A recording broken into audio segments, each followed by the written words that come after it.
Oras ng saya at talento ang hatid namin sa inyo dito sa Talentadong Pinoy Worldwide. Kapag po tinutugtog ng ating susunod na talentado ang kanyang paboritong instrumento, siya daw ay mas sumisigla at bumabata. Malamin nga natin kung ano tong instrumentong tinutugtog ni Alejandro Tequia.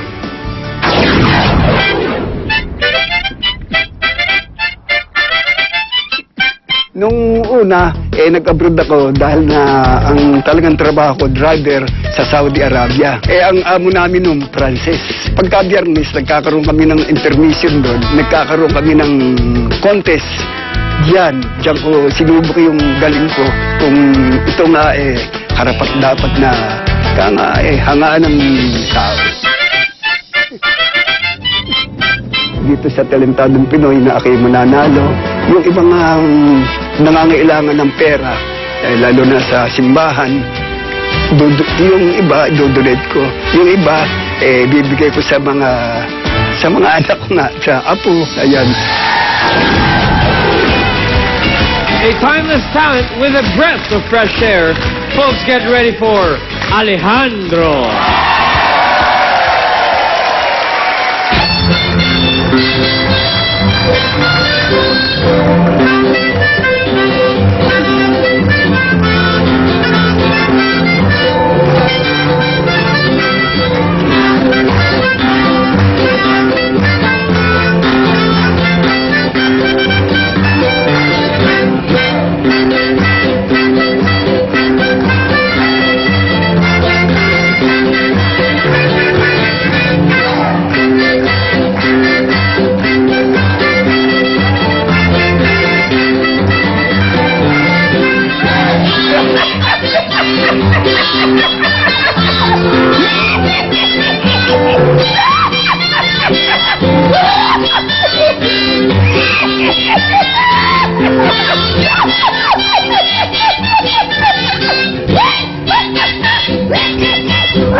Mang Alejandro, magandang gabi po sa inyo. Magandang gabi naman. Mang Alejandro. Nakakala ko naman, Tay Alejandro, nung gumaganong kayo, harmonica pa rin yung nadidinig ko. Boses nyo na pala yun! Si tatay naman Pero, ano ba i-judge natin doon? Yung tawa o yung harmonica? Yun na, at least doble yung napakita ni tatay sa atin. Pwedeng magsalita muna ako. Kung meron po na nasa posisyon ng responsibilidad at kapangyarihan sa ating pamahalaan ay pinakita niyo yung Jingle Bells version ninyo, nanganganib po na pagbawal ang Pasko sa Pilipinas. Taong ito. Hindi naman po kabakula. Sinasabi ko pa naman kanina nung lumabas kayo, sabi ko kay Lani, you know, I always have a soft spot sa mga lalaki na suot ng barong na magkakulay pa suot natin. Magkakulay ang suot natin na nag-harmonica. Okay na yung Jingle Bells. Sana po walang nanonood sa pamahalaan at mukha pa hindi ho ituloy ang Pasko. Yun lang po. Salamat po. Sorry, hindi ko talaga kaya. Ngayon lang ako tumawa ng ganito dito sa Talentado. Kasi naman tayo. Nag-enjoy na nga kami doon sa harmonica. Kinabahan na nga ba ako? Ba't bigla nun yung binaba yung harmonica? Yung pala. Pareho kami ni Miss Lani. Akala namin meron siya maliit na instrument. Na parang maliit na pito na tumutunog-tunog yung pala. Tawa yun na pala yun. Kaya pala, ang tagal i-test yung mic. Kasi yung tawa pala part ng instrument. Ay, mamatay ako. Tay, marami Maraming salamat at inaliw po ninyo ako ngayong gabi.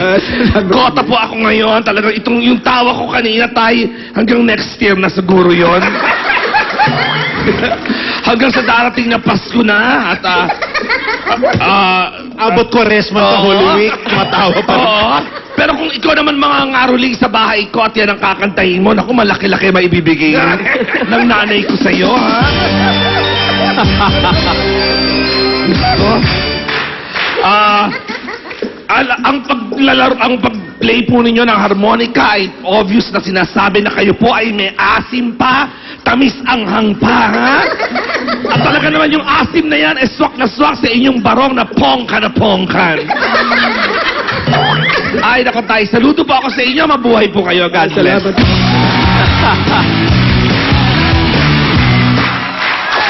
Tatay, kasalanan niyo pag kinabukasan wala akong boses, ha? Natatawa. Pero salamat po nga, katulad ng sinabi niya, napasaya niyo po kaming lahat. At mamayang gabi kailangan po kami magpahid ng Acete de Manzanilla dahil magkakakapat na.